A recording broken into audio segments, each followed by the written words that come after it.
안녕하세요. 깊이 있는 지혜로 당신의 일상을 조명하는 채널 초월 담록입니다. 매일 출근하는 회사, 여러분에게 회사는 어떤 의미인가요? 단순히 돈을 버는 곳인가요? 아니면 자아를 실현하는 공동체인가요? 아마 대부분 그 중간 어디쯤에 있을 겁니다. 그런데 만약 이 평범한 일상을 뒤흔드는 갑질 상사를 만난다면 어떻게 하시겠습니까? 더러워서 피한다며 조용히 이직을 준비해야 할까요? 아니면 이건 아니다라고 외치며 정면으로 맞서 싸워야 할까요? 이 오래된 고민에 대해 역사상 가장 다른 해법을 제시할 두 철학자를 한 직장에 초대했습니다. 모든 것을 최대 다수의 최대 행복으로 계산하는 공리주의의 창시자, 제러미 벤담.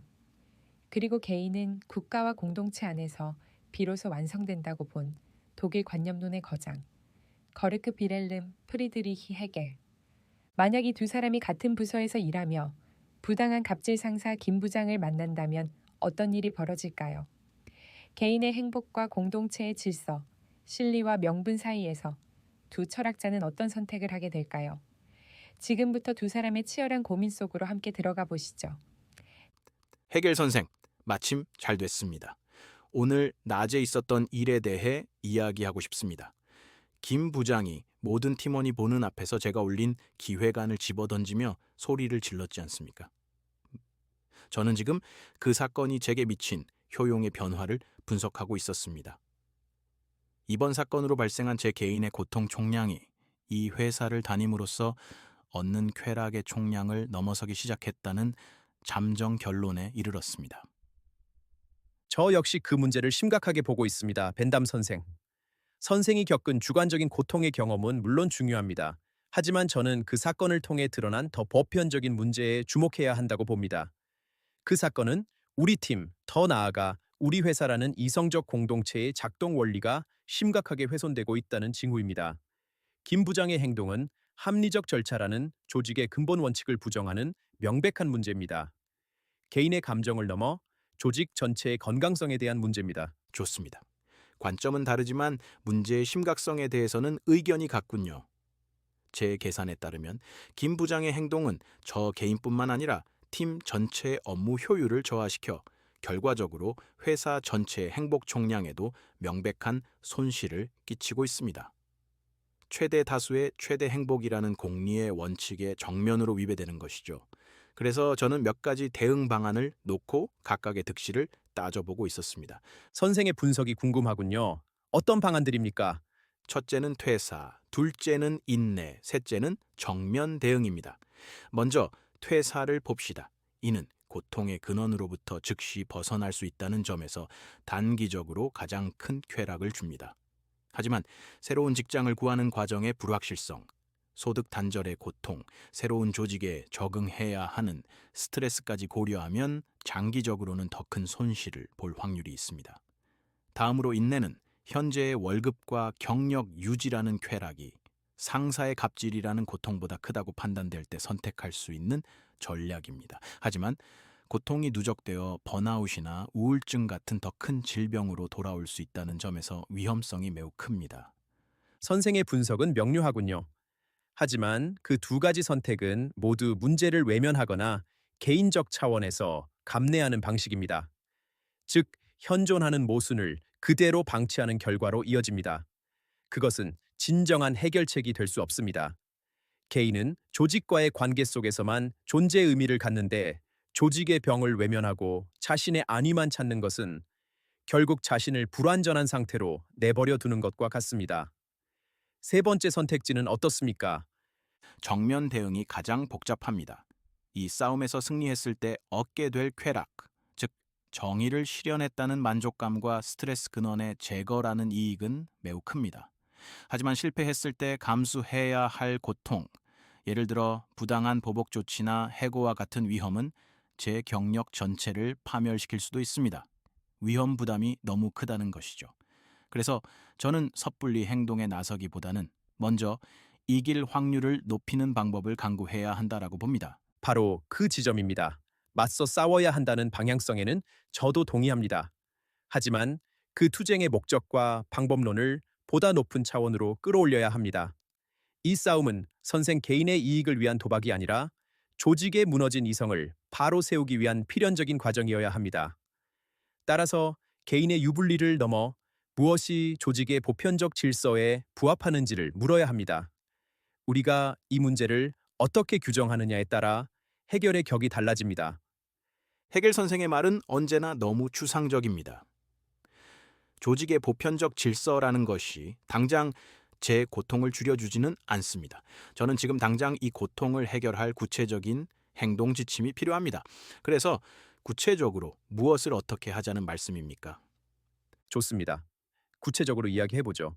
우선 이 문제를 벤담 대 김 부장이라는 개인적인 감정 싸움의 구도로 만들어서는 안 됩니다. 그것은 문제의 본질을 왜곡하고 김 부장과 같은 비이성적 존재가 문제를 개인의 성격 탓으로 돌릴 빌미를 제공할 뿐입니다. 우리는 이 문제를 조직의 합리성 대 개인의 비합리성이라는 공적인 대결 구도로 전환해야 합니다. 이를 위해 김 부장의 행동이 어떻게 팀의 목표 달성을 방해하고 어떻게 회사의 명문화된 규범을 위반하는지를 논리적으로 정리해야 합니다. 그 논리적 정리를 위해서는 결국 구체적인 사실관계가 필요하겠군요. 물론입니다. 그리고 우리의 대응은 사적인 복수가 아니라 인사팀이나 고충처리위원회와 같은 조직의 공식적인 시스템을 통해 이성을 회복하는 과정이어야 합니다. 이것이 바로 개인의 자의적인 판단을 넘어 공동체의 보편적인 판단을 구하는 정당한 절차입니다. 인사팀이라 저는 그 제안의 순수성에 대해 의문을 제기하지 않을 수 없습니다. 인사팀이 과연 불편부당한 이성의 화신일까요? 그들도 결국 조직 내 역학관계와 자신들의 이해관계에 따라 움직입니다. 만약 김 부장이 회사에 기여하는 바가 크다고 판단되면 그들은 이 문제를 적당히 덮으려 할 수도 있습니다. 문제를 제기한 저만 더 큰 고통을 겪게 될 수 있다는 말입니다. 그래서 저는 맞서 싸우기 위한 실질적인 힘, 즉 김 부장의 폭언 녹취나 부당한 업무 지시 메일과 같은 증거를 확보하는 것이 선행되어야 한다고 봅니다. 명분만으로는 현실의 벽을 넘을 수 없습니다. 선생의 지적은 매우 현실적이고 날카롭습니다. 시스템이 언제나 완벽하게 이성적으로 작동하지는 않는다는 점, 즉 현실적인 것이 항상 이성적인 것은 아니라는 현실의 모순을 정확히 짚어주셨군요. 제가 말한 정당한 절차라는 이상이 선생이 우려하는 현실의 권력 앞에서 왜곡될 수 있다는 가능성을 인정합니다. 그렇다면 선생이 말한 증거는 그 왜곡의 가능성에 저항하고 시스템이 다시 이성적인 방향으로 작동하도록 압박할 수 있는 현실적인 수단이 될 수 있겠습니다. 제 의견에 귀를 기울여 주시는군요. 맞습니다. 증거는 우리의 주장이 단순한 감정적 불만이 아니라 객관적 사실에 기반한 것임을 증명하는 자료입니다. 이것은 제 개인의 고통을 줄일 뿐만 아니라 헤겔 선생이 말하는 공적인 논의회 장에서 우리의 주장에 힘을 실어줄 합리적인 근거가 될 것입니다. 그렇습니다. 선생의 관점을 받아들여 제 생각을 더 발전시켜 보겠습니다. 우리가 이성적인 대화를 시도한다고 해도 상대방이 전혀 이성적이지 않다면 대화는 성립되지 않습니다. 그것은 마치 벽에 대고 이야기하는 것과 같지요.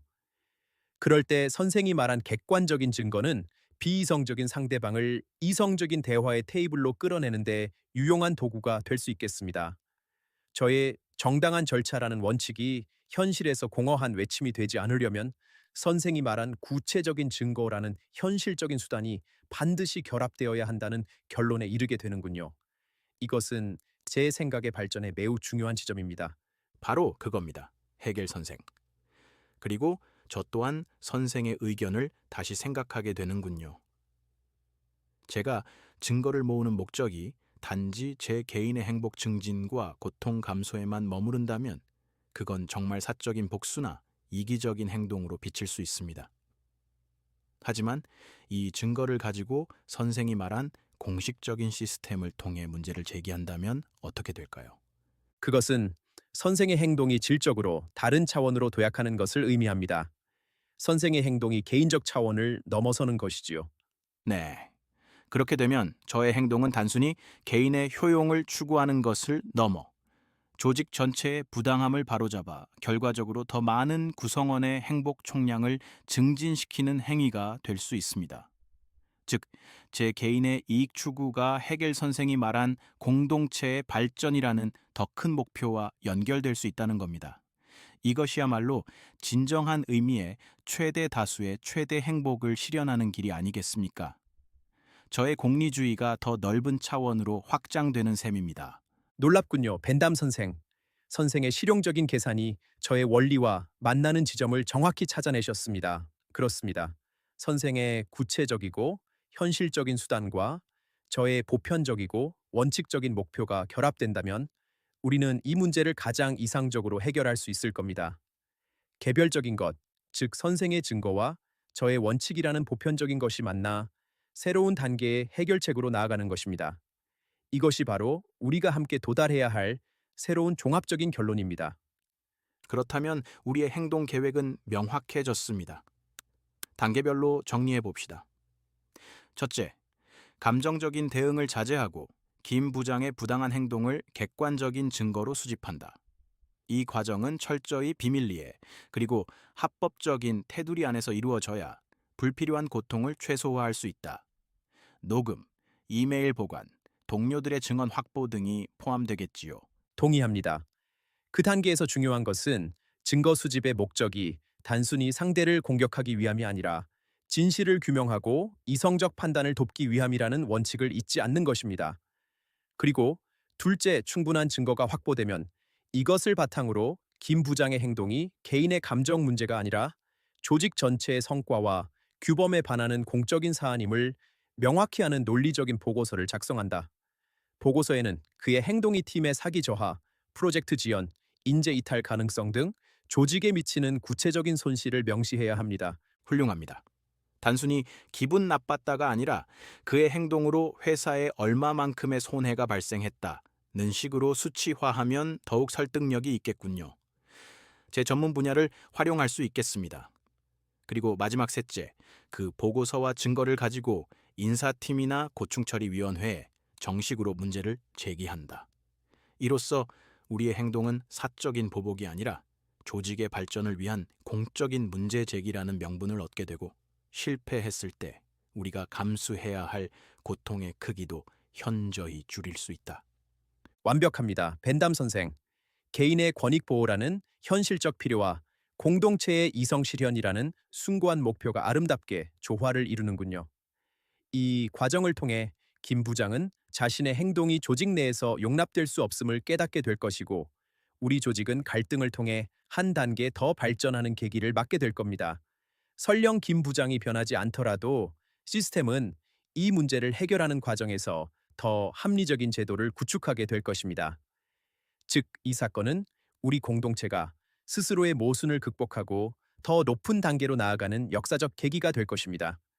우리의 논의를 통해 제 머릿속 복잡했던 손익 계산이 명쾌하게 정리되었습니다. 이 방법이야말로 최소의 비용으로 최대의 효용을 얻을 수 있는 최선의 전략입니다. 감정적 대응이나 섣부른 퇴사보다 훨씬 더 큰 이익을 가져올 것이 분명합니다. 함께 해주셔서 감사합니다, 해겔 선생. 저 역시 선생의 현실적인 통찰력 덕분에 저의 이상이 현실에 발을 딛는 길을 찾을 수 있었습니다. 추상적인 원칙이 구체적인 행동 계획으로 전환되는 과정을 경험한 것은 저에게도 큰 수확입니다. 이제 우리는 더 이상 망설일 필요가 없겠군요. 철저한 손익 계산으로 개인의 행복을 추구하던 벤담, 그리고 공동체의 이성과 발전을 위해 원칙을 내세우던 해겔. 처음에는 결코 만날 수 없을 것 같던 두 철학자는 서로의 의견에 귀를 기울이며 마침내 하나의 합의점에 도달했습니다. 그들이 찾은 해법은 바로 정당한 명분을 위해 현실적인 힘을 갖추고 공식적인 시스템을 통해 개인의 권익을 구제하는 것이었습니다. 이는 실리와 명분, 개인과 공동체, 어느 한쪽도 희생하지 않는 더 높은 차원의 해결책이라 할 수 있겠습니다. 만약 당신이 이런 상황에 처했다면 벤담과 해겔이 함께 도출해낸 이 방법에 대해 어떻게 생각하시나요? 여러분의 생생한 경험과 지혜로운 생각이 담긴 댓글을 기다립니다. 여러분의 이야기가 지금 이 순간에도 비슷한 고통을 겪고 있는 다른 분들에게 큰 용기와 위로가 될 수 있습니다. 오늘 영상이 여러분의 생각에 작은 파문을 일으켰다면 구독과 좋아요, 그리고 알림 설정까지 부탁드립니다. 저희는 더 깊이 있고 삶에 맞닿아 있는 철학 이야기로 다시 찾아오겠습니다. 감사합니다.